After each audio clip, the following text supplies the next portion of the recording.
I found this the other day. Denmark Minister declares encrypted messaging not a fundamental right. This guy is lying. This guy is absolutely lying, which is really funny. Denmark's Justice Minister Peter Hummelgaard has sparked controversy by declaring encrypted messaging not a fundamental right, pushing EU initiatives like chat control to scan for illegal content and combat organized crime. Amid the industry backlash over privacy risks, this stance tests digital liberties in Europe. It's not looking good.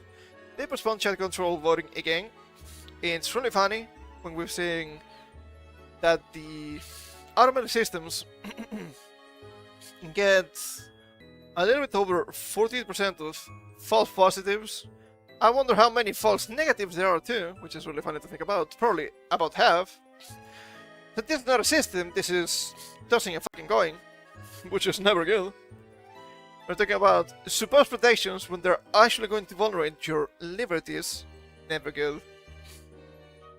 In the heart of hacking, your progressive policies often clash with global tech giants.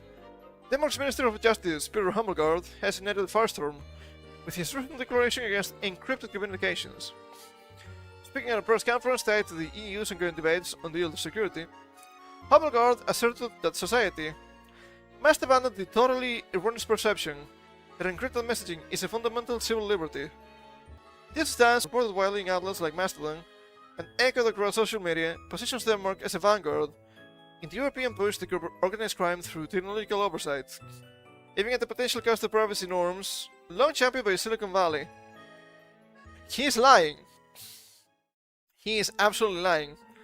It is, to my understanding, that one of the fundamental human rights is the right to privacy, which this absolute clown here is trying to vulnerate. And it's also kind of a legal shock, because in Europe, or the European Union I guess, you should have a bunch of data protection laws. But then again, those laws only affect those who believe in them. It is really that bad. Hummelgaard's comments can be made searching cross-border criminal activities. Oh boy, cross-border criminal activities, they have a solution for you. Particularly involving Swedish gangs using platforms like TikTok and encrypted apps to recruit and coordinate. I would like to know more about these Swedish gangs. I bet they are the new Swedes, so you know it's bad. As detailed in a Scandinavia report from August 2024, Denmark and Sweden are collaborating to pressure tech companies into greater accountability. The minister's rhetoric aligns with broader EU initiatives. Probably the worst news. A lot of people agree with this. I don't like that. Such as the chat control proposal, which he has architected, aiming to scan messages for illegal content while challenging end-to-end encryption standards upheld by companies like Meta and Signal. Of all possible people here, Meta and Signal, you know things are extremely rough when the good guys are Mark Zuckerberg, the Laserman, and his cronies. They're the good guys here. That's terrifying to me. That's absolutely terrifying. Changing encryption's sacred status, because encryption is a vehicle for privacy, which is a basic human right. God, I hate Europe with a burning passion. This bold pivot breaks sharply with tech industry norms, where encryption is viewed as essential for user privacy and data security, which is not wrong. Industry insiders argue that weakening it could expose billions to surveillance risks. A concern amplified in post on Twitter, where users like tech entrepreneurs have decried the as a step forward authoritarian control reminiscent of regimes in China or Russia. Do not compare this to Russia. Russia is actually more free than this, which is extremely hilarious, unless you mean Soviet Union, which damn fair I guess. Yet Hummelgaard, undeterred, frames it as a necessary evolution in the fight against organized crime, pointing to incidents like gang violence spilling over from Sweden, as covered in Ibaraki last year. Law is completely backwards. Morality is completely backwards. I do remember. Innocent until proven guilty. Nowadays, it's just guilty until proven otherwise, if you are lucky. That's why they allow themselves to spy on you however they wish, because you might be guilty of something, and it is their job to find what are you guilty of. Are we sure this is not the KGB?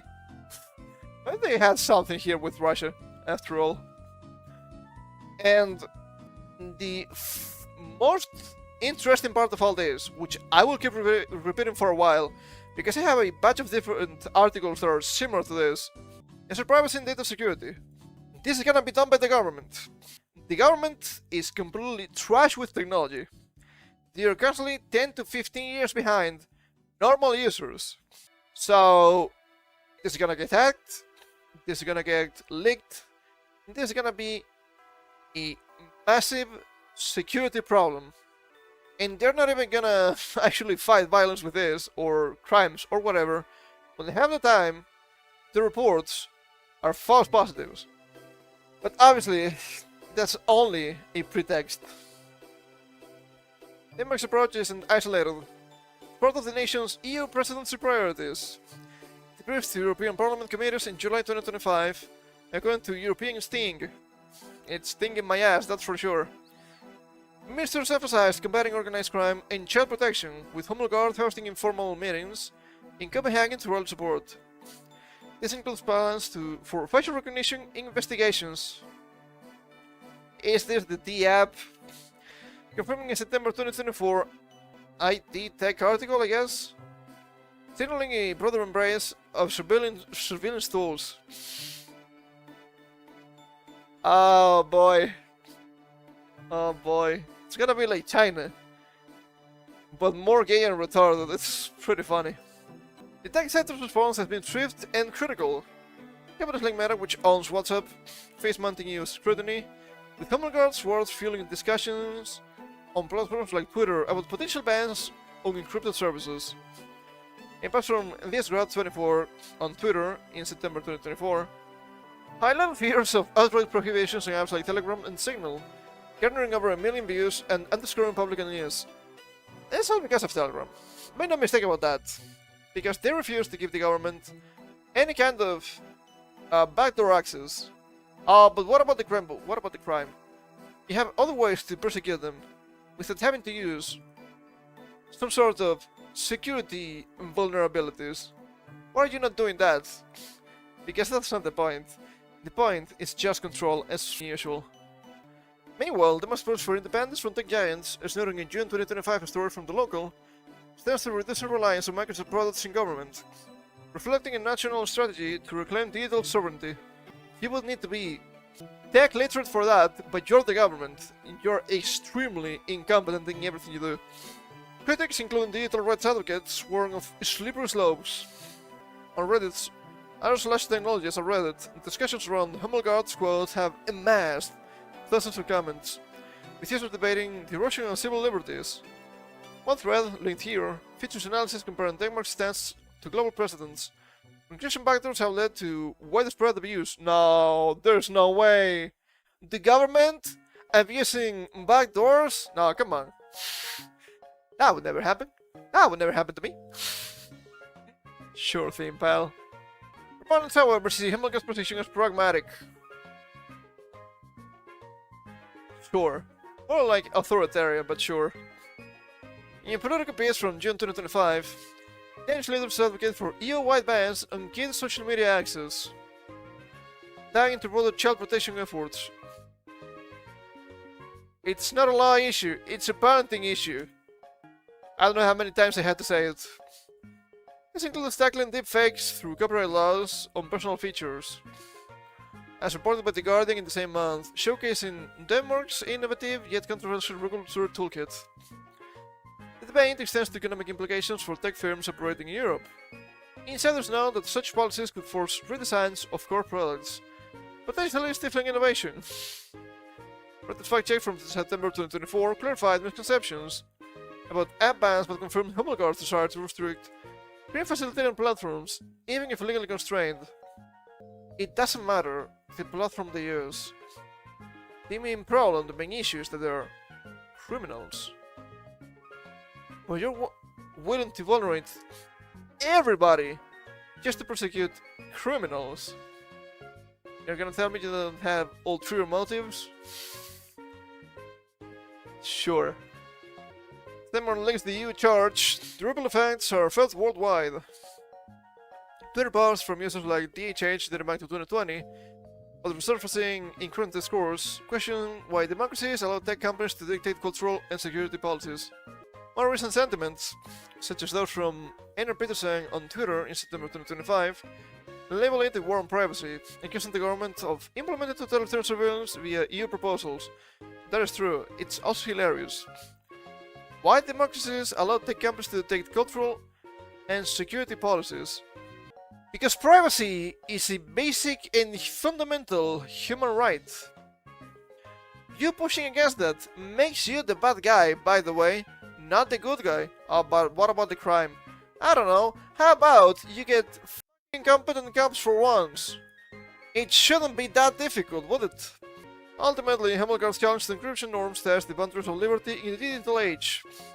While aimed at curbing crime, interests alienating allies in the tech world, sparking backlash that could redefine Europe's relationship with innovation. As discussions evolve, industry watchers will monitor whether this Danish gambit is precipitation or ignites a privacy renaissance. God, I hope it's the second one. I do hope it's the second one. It's insane to me they're justifying limiting fundamental rights just to go after criminals. The current legal system we have in the West should be about better have 1,000 criminals going free than jailing the wrong guy. Now you're gonna get fucked. Why is that? Because they want to fuck you. And there's nothing you can do about it. Once again, this is not about security. It's only a pretext. This is all about control, as usual.